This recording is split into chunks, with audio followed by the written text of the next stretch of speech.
Hi guys, నా పేరు రాహుల్. మీరు ఇస్తున్నారు Rahul sports channel. So guys, ఈరోజైతే మనం India versus Australia first test match గురించి అయితే మాట్లాడుకోబోతున్నాం ఫ్రెండ్స్. సో రేపటి నుంచి అయితే బార్డర్ గావస్కర్ ట్రోఫీ అయితే స్టార్ట్ కాబోతుంది కదా ఫ్రెండ్స్, మీ అందరికి తెలిసింది. సో చాలా ఇంపార్టెంట్ సిరీస్ అని చెప్పుకోవచ్చు ఫ్రెండ్స్. రెండు టీమ్స్కి ఈ సిరీస్ మాత్రం WTC దృష్ట్యా, ఎందుకంటే ఇండియా 4 మ్యాచెస్ అయితే గెలవాలి ఫ్రెండ్స్. ఈ సిరీస్లో 4-0తో అయితే గెలవాలి. ఈ సిరీస్ ఒకవేళ క్వాలిఫై కావాలంటే ఫైనల్కి. మరియు ఆస్ట్రేలియా కూడా చాలా ఇంపార్టెంట్ ఫ్రెండ్స్, ఎందుకంటే వాళ్ళకు కూడా అవుట్ ఆఫ్ 7 5 మ్యాచెస్ అయితే గెలవాల్సి వస్తుంది ఫ్రెండ్స్, క్వాలిఫై కావాలంటే మాత్రం చూసుకున్నట్లయితే. So let's get started.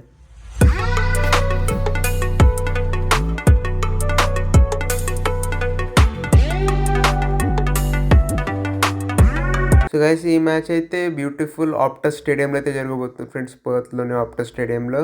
So ఇక్కడ నార్మల్గా రికార్డ్ చూసుకుంటే, సో ఇక్కడ జస్ట్ ఇప్పటి వరకు అయితే 4 టెస్ట్ మ్యాచెస్ అయితే జరిగినాయి ఫ్రెండ్స్. సో ఆ 4 మ్యాచెస్లోనూ బ్యాటింగ్ ఫస్ట్ టీం అయితే గెలిచిందని చెప్పుకోవచ్చు ఫ్రెండ్స్. ఇక్కడ యావరేజ్ ఫస్ట్ ఇన్నింగ్స్ స్కోర్ చూసుకున్న లెస్ దెన్ 200 ఉంది ఫ్రెండ్స్. సో ఆల్మోస్ట్ 196 అయితే ఉంది.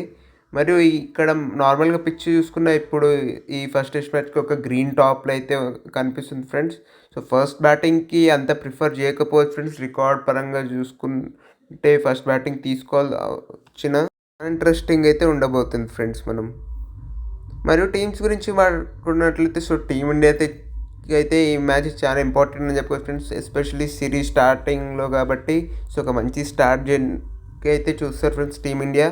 సో ఒక గ్రీన్ టాప్ ఉంటుంది కాబట్టి మేబీ 4 ఫాస్ట్ బౌలర్స్తో అయితే పోవచ్చు ఫ్రెండ్స్, ఎందుకంటే పర్త్లో నార్మల్గా మంచి స్పైసీ బౌన్స్ కూడా ఉంటుంది కాబట్టి. మరియు ఈ మ్యాచ్లో రోహిత్ శర్మ కూడా అవైలబుల్ ఉన్నాడు కాబట్టి, సో అది కూడా ఒక కైండ్ ఆఫ్ ఒక పెద్ద దెబ్బ అని చెప్పుకోవచ్చు ఫ్రెండ్స్. సో ఓపెనర్గా ఎవరు ఆడతారో కూడా చాలా ఇంట్రెస్టింగ్ ఉంటుంది ఫ్రెండ్స్. KL రాహుల్ ఆడతాడా, లేకుంటే అభిమన్యు ఈశ్వరన్ ఆడతాడో చూడాలి ఫ్రెండ్స్. మరియు శుభ్మన్ గిల్ కూడా సో ఆడతాడో లేదో చూడాలి ఫ్రెండ్స్. అతను ఒకవేళ ఆడకపోతే దేవదత్ పడికల్ అయితే ఆడే అవకాశం అవుతుంది ఫ్రెండ్స్. మరియు జస్ప్రీత్ బుమ్రా మీద కూడా కొంచెం ప్రెషర్ అయితే ఉంటుంది ఫ్రెండ్స్ ఖచ్చితంగా, ఎందుకంటే నాట్ యాజ్ ఓన్లీ బౌలర్గా బట్ యాజ్ ఎ క్యాప్టెన్గాను ఎలా పర్ఫామ్ చేస్తాడో చూడాలి ఫ్రెండ్స్ ఈ ఫస్ట్ టెస్ట్ మ్యాచ్లో మనం చూసుకున్నట్లయితే. సో ప్లేయింగ్లోనూ అయితే ఇది ఉండొచ్చు ఫ్రెండ్స్. మోస్ట్లీ ఆకాష్ దీప్ అయితే ఆడుతుండొచ్చు ఫ్రెండ్స్ వాషింగ్టన్ సుందర్ బదులు. సో ఈ మ్యాచ్లో ఎందుకంటే పెద్దగా స్పిన్ ఇక్కడ అంత వర్క్ కాదు కాబట్టి, సో జస్ట్ సింగిల్ స్పిన్నర్తో అయితే పోవచ్చు ఫ్రెండ్స్ ఇక్కడ చూసుకున్నట్లయితే.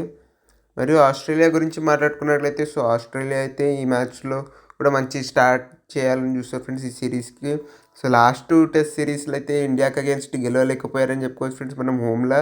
కానీ ఇక్కడ 2018-19లో జరిగిన సిరీస్లో పర్త్లో అయితే గెలిచారు ఫ్రెండ్స్, సేమ్ ఇదే స్టేడియంలో. సో అది కాన్ఫిడెన్స్ అయితే ఉంటుంది డెఫినెట్లీ. సో చాలా రోజుల తర్వాత టెస్ట్ క్రికెట్ ఆడుతున్నారు కాబట్టి కొంచెం రస్టీ అయితే ఉండొచ్చు ఫ్రెండ్స్ ఫస్ట్ టెస్ట్లో ఆస్ట్రేలియన్ టీం. సో ఎలా ఆడతారో చూడాలి ఫ్రెండ్స్, ఎస్పెషల్లీ వాళ్ళ బ్యాటర్స్ ఈ గ్రీన్ టాప్ మీద, ఎందుకంటే ఇండియన్ ఫాస్ట్ బౌలర్స్ కూడా చాలా మంచిగా వేస్తున్నారు కాబట్టి రీసెంట్ టైమ్స్లో. సో ఎలా ఎదుర్కొంటారో చాలా ఇంట్రెస్టింగ్ అయితే ఉండబోతుంది ఫ్రెండ్స్. మరియు ప్లేయింగ్ లైన్ చూసుకున్నట్లయితే ఇది ఉంది కదా ఫ్రెండ్స్, సో ఇదే ఉంటుంది. మరియు ఫేవరెట్స్ గురించి మాట్లాడుకున్నట్లయితే, సో ఆబ్వియస్లీ ఆస్ట్రేలియానే ఫేవరెట్స్ అని చెప్పుకోవచ్చు ఫ్రెండ్స్ ఈ టెస్ట్ మ్యాచ్లో, ఎందుకంటే ఎస్పెషల్లీ గ్రీన్ టాప్ ఉంటుంది కాబట్టి ఇండియన్ బ్యాటర్స్ ఎలా ఆడతారో చూడాలి ఫ్రెండ్స్. సో మీరేమంటున్నారో కింద కామెంట్స్లో తెలియజేయండి. మీకు కనుక నచ్చినట్లయితే లైక్ చేయండి, షేర్ చేయండి, మరి నా ఛానల్కి సబ్స్క్రైబ్ చేసుకోండి. Thank you.